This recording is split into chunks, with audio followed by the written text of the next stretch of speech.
Today, I will be talking you through the board's decision regarding amendment to the IFRS 17 standard at its meeting on 20th May 2020. So these are the amendments the board tentatively decided to pass. The first amendment is more of an extension of the established approach to include cash flows that are paid or received before the initial recognition of the contract at the time of initial measurement of CSM. The standard already requires the companies to recognize any paid pre-acquisition cost at the time of initial measurement of CSM. However, the pre-acquisition cash flows that are not settled were not covered under the original standard. This amendment corrects the anomaly and covers even the unpaid pre-acquisition costs that get recognized under different accounting standards. The second amendment is issued in order to address the issue of allocation of losses between the reinsured and non-reinsured contracts that are grouped together. After applying the level of aggregation requirements under the standard, there can be both reinsured and non-reinsured onerous contracts grouped together in an IFRS 17 reporting grouping. That would mean the changes to fulfillment cash flows to these subgroups will need to be tracked separately in order to facilitate the interaction with the reinsurance CSM as required by the standard. This would have resulted in complexities of maintaining and tracking information at a level more granular than that of grouping. This amendment allows use of a systematic and rational basis for allocation of losses, provided the basis is consistently followed.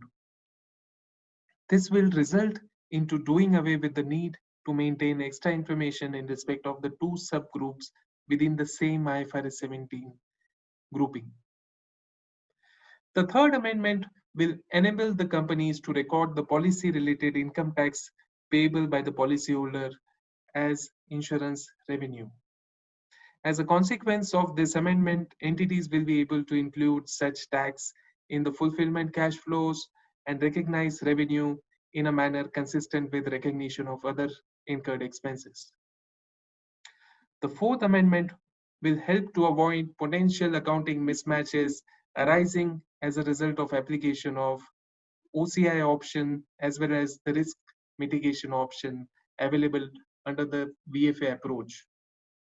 As a result of the amendment, the paragraphs relating to OCI option will not apply when risk mitigation option is being used. The fifth amendment will result in the expansion of the definition of liability for remaining coverage and liability for incurred claims to make all the cash flows arising from the contract to be included in the measurement of liability. There are cash flows like premium refunds or payment to third parties relating to provision of insurance contract services that were not covered earlier, and now with this amendment, even these are included in the definition and hence at the time of measurement of insurance contract.